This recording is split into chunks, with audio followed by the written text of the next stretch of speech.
a lot of people have talked about your appeal with younger people. What I've always been fascinated by is that people go to your rallies, and instead of just chanting, in addition to chanting your name, they chant "End the Fed." I mean, this is a concept that you wouldn't think anybody would be really interested, especially younger people, but they seem to be interested. What do you think is your appeal on those kind of esoteric economics? Well, in many ways, I'm on the receiving end of that rather than the one who delivers that message. Of course, I encourage it. There's no doubt, because that's my position. But I remember the first time I heard the term "end the Fed," and of course, I ended up writing a book calling "End the Fed." But it came from a university campus, and that was back in 08 and 07, in that period of time. So the attitudes, the intellectual community had changed. Not so much the official intellectual community, but there were more and more professors now, more and more Austrian economics taught on the internet, the Mises Institute and other groups like that, and the teaching of Mises and Hayek and Rothbard, that had become more disseminated. So we were changing people's intellectual approach to money, and I've sort of tapped into that. And for the first time in the existence of the Fed for now 100 years, have they really got to talk about it. But the other thing that has helped this come about is the fact that we ended up with a major crisis. Yes, we've gone through ups and downs. Everybody knows this is different, and it's worse than usual, and it has been explained, and Austrian economics warned about it. It's come about. So Austrian economics have gained a lot of credibility because of their ability to predict these events. And so the recession has sort of driven young people even more into that. But it just seems, we're told young people are disengaged from politics, they just don't care. But here you have people coming to your rally, not only they engage, but they're engaged on some issues that are pretty complex. The monetary policy is pretty complex. Yeah, it is. Of course, they're interested in the big picture. The big picture is individual liberty, personal liberty, lifestyles, how freedom brings people together, how economic liberty is equal to social liberty, and that seems to hit a chord. But also how the Federal Reserve influences the spending on welfare and warfare. And the young people just have a natural instinct about going off to war. Young people, if they feel like they're being attacked, they're willing to fight. But I think too many young people have gone overseas, and they've been there 2 or 3 or 4 tours of duty, not seeing an end to what's happening. They're seeing the consequence of their buddies being killed or severely injured. And I think that we get a lot of support on the foreign policy issue as well. Is that why you think a lot of military members write checks to your campaign? I certainly think so, because the statistics show that we have gotten twice as much as the other candidates got put together. So yes, they're saying that from their viewpoint, it's not good policy, and they don't have much they can do because they're in the military. You're not supposed to talk about policy. Right. And I remember those days when I was in the 60s. But they're still allowed to send money to the candidate that is expressing their viewpoint. Yeah. The transition to the type of economy that you're talking about. That would be a fairly significant change from what we have now. No longer being able to print money when you run short, all of those things. How difficult do you think that transition would be for the country to go through? How much pain would there be? What would the steps be that they do that? And how would that actually happen? Well, there would be some adjustment. You might have to have a correction, and you might have a period of time that prices adjust. But overall, it wouldn't be that long. It'd be a lot shorter than what we're going through now, because what we're going through now is endless. And there was a famous free market individual that kept things together in the 50s and the 60s and even the 70s was Leonard Read at the Foundation of Economics Education. And he told me once, he says, think of it this way. He says, think about if somebody has you down on the ground and they're beating up on you. Do you want to have them quit immediately or slowly? And if what the government is doing with overtaxation, overregulation, fighting wars we don't need, printing money we shouldn't be printing, should we do it gradually or we should do it immediately? And I also make the point that individuals who are willing to work, if we reduce the regulations on them and allow them to avoid high taxation, why would that be a penalty? It might give them an incentive. They might get wealthier immediately. But there still would be adjustment of the price levels. And this is the reason we're having trouble in the housing, because there's been way too much government interference of trying to prop the prices up and just changing the debt from ownership by big banks and derivatives markets over to the people. So we're still propping up debt, and we really need this correction. So the government's been doing everything wrong, as well as the Federal Reserve. Yeah. So there would be some pain as you transition to the type of economy that you're talking about, where the Fed is a reduced role, where perhaps we're pegged back to the gold standard. There would be some pain in that transition. There would be, but there's a lot more pain for what we're getting now. So it's how much pain you're going to have now. The best thing for people to do is to look at the depression of 1920-21. It was a little over a year. Very, very sharp depression. And I think the GDP went down like 15% in 1 year. But there was a lot of bankruptcies, and it was over. Yeah. We don't even read about that depression. But that was a consequence of the artificialness of inflating the currency for World War I. See, the Fed came in 1913. We quickly inflated to fight a war that maybe if we would have had to tax the people, we might have said, hey, it's not worth the taxes. But deceptively, they just printed the money, and that creates a boom, and then you have the bust. But at least in 2021, they didn't think the government should prop up bad debt. They just said, wipe it off the books. Today, we didn't wipe anything off the books. We just dumped all the bad debt on the people, and that's why the problems are still with us. There's that famous quote from Martin Luther King: "The arc of history is long but bends toward justice." It seems to me, covering, I mean, you've been talking about these issues for decades. It seems to me, from covering politics for almost a quarter century, that the arc of government tends to expand and never really contract, absent some sort of revolution like the American Revolution.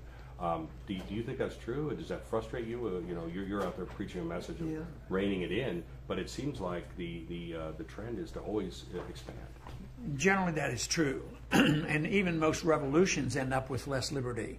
You think of the French Revolution. Were they free or no? But ours was, and that was one of the unique aspects of our revolution, is we ended up with more freedom, not less. But one example that they've used in history was when the Corn Laws in England were repealed. And that was a shift from mercantilism to more of a capitalist system. And that went rather smoothly and brought back economic growth, because they rejected the idea that you had to protect foreign markets and you had to have protectionism and tariffs and all. And that was released. They released the free market then, and that was achieved. But basically, governments accumulate power, and they're very hesitant to give it up. Yeah. But I think we're seeing an opportunity now, and that we knew something about our past, and we will have a crisis. It's going to get worse. And then the big contest: are we going to do what traditionally happens, that the people get frightened and ask for more government? Like, okay, we had fear build up after 9/11. Well, let's give us the Patriot Act and let's go fight wars that are unnecessary. Or are we going to say that government is too big and they have failed? They didn't give people free houses. Let's just get the government out of the housing business. Yeah. It's a big decision, and it's an intellectual decision. But I think right now we're gaining on this, and people are starting to realize, and that's where we're getting enthusiasm for our campaign. And why do you say that? Is it because you're getting more votes this time around than you did the time before? Absolutely, we're getting more votes, but the turnouts are so much bigger. There was a lot of enthusiasm before, but even the votes, the net votes, so whether you look at Iowa or New Hampshire, or even where we didn't do so well in South Carolina, Florida, compared to 4 years ago, the true believers in freedom, I mean, the numbers are growing rather rapidly, and we hope to make this point here in Nevada and the caucus states to show that there is a lot of energy and a lot of support for these views. Yeah, you did very well here 4 years ago. Came in second to Mitt Romney. You think you're gonna how well do you think you're gonna do this time? Well, I hope we can really challenge him. I mean, he has some edge. He has some extra money, and he has some advantages, and he's been well known. But we have the enthusiasm and we have the momentum. I think we have the message too. Do you think you'll come in second, or do you think you might even beat him? Yes. No, I think there's a very good chance we can, but I'm not overly bold in saying that I know what exactly is going to happen, because I don't think he knows, nor do I know, because it depends on the carry through from the enthusiasm. I think the enthusiasm there and the votes are there for us. We just have to make sure that people get out and vote and participate in the caucus. You have said that you do well in the caucus states. You're gathering delegates. Those delegates are going to give you a platform as you go towards the convention. If you don't happen to be the nominee, you'd still be able to exert influence. What kind of influence would you want to exert if, say, for example, Mitt Romney becomes the nominee, he's obviously somebody who doesn't share all of your views. How would you use that influence to influence the party's platform? Or? Yeah, I don't think I can force anything. It depends on their openness and whether they think that talking to me and working something out would be worthwhile. But my goals would be exactly what I've been talking about. I'd like to get people to reconsider our foreign policy, which I think is so damaging for our national defense and so damaging to our economy.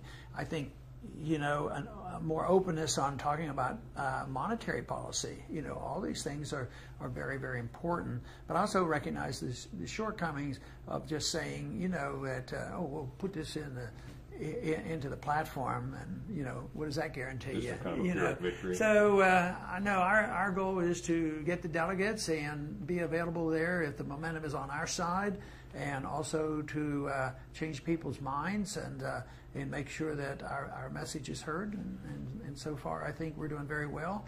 And in this campaign, a lot of the candidates have been very high up on top, and they come down rather rapidly. I mean, just even recently, Gingrich was king of the hill, and now he isn't. Yeah. And the same thing happened with the other candidates. So who knows what's going to happen in the next 2 or 3 months? What's your interpretation of that? Mitt Romney has remained a very steady presence in the race, but you had all these other candidates, all of whom more conservative than Mitt Romney, peak and then fall, peak and then fall.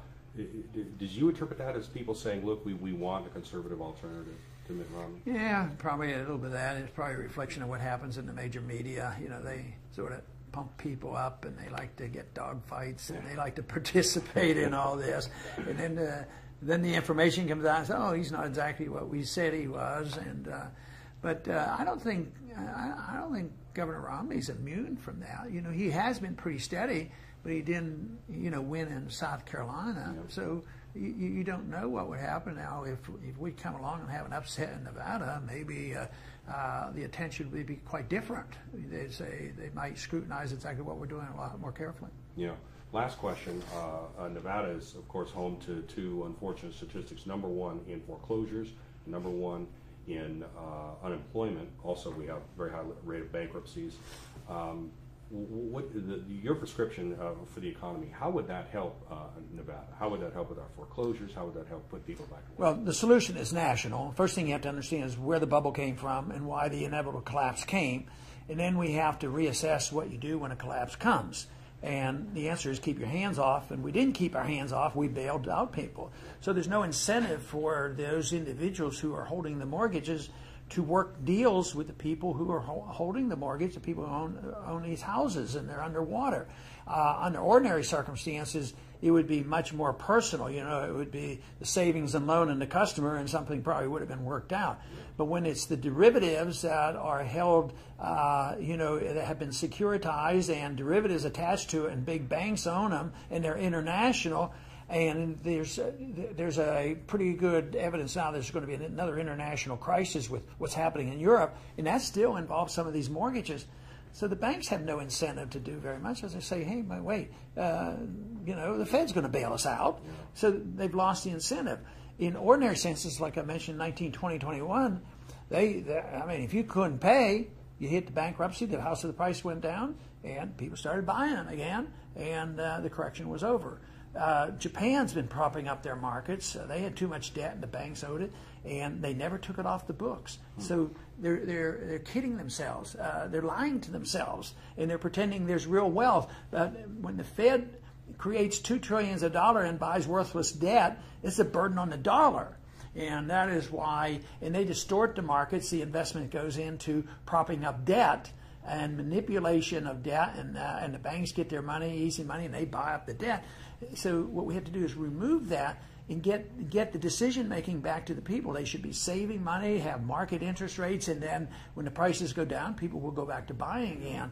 But right now we're doing no program that would help people stay in their homes. Things like that President Obama's proposed, refinancing at lower rates, nothing like that. I think that's wrong, but the goal is right. But you get that goal by promising you won't bail out anybody, so that somebody's going to have to make a deal. They're either going to have to say 50 cents on the dollar, or they have to liquidate or something like that. But to create $5 or $10 billion for this, which will be $20 billion, how can we continue to bail out debt problems with more debt? It'll be an absolute failure. It'll just prolong the agony. It's more the same thing that has prolonged the recession that we're in the middle of right now. Have they really got to talk about it? But the other thing that has helped this come about is the fact that we ended up with a major crisis. Yes, we've gone through ups and downs. Everybody knows this is different, and it's worse than usual, and it has been explained, and Austrian economics warned about it. It's come about. So Austrian economics have gained a lot of credit. Anybody would be really interested, especially younger people, but they seem to be interested. What do you think is your appeal on those kind of esoteric economics? Well, in many ways, I'm on the receiving end of that rather than the one who delivers that message. Of course, I encourage it. There's no doubt, because that's my position. But I remember the first time I learned more Austrian economics taught on the internet, the Mises Institute and other groups like that, and the teaching of Mises and Hayek and Rothbard. That had become more disseminated. So we were changing people's intellectual approach to money, and I've sort of tapped into that. And for the first time in the existence of the Fed for now 100 years, I heard the term "end the Fed," and of course I ended up writing a book calling "End the Fed." But it came from a university campus, and that was back in '08 and '07, in that period of time. So the attitudes, the intellectual community had changed. Not so much the official intellectual community, but there were more and more professors now. A lot of people have talked about your appeal with younger people. What I've always been fascinated by is that people go to your rallies, and instead of just chanting, in addition to chanting your name, they chant "End the Fed." I mean, this is a concept that you wouldn't think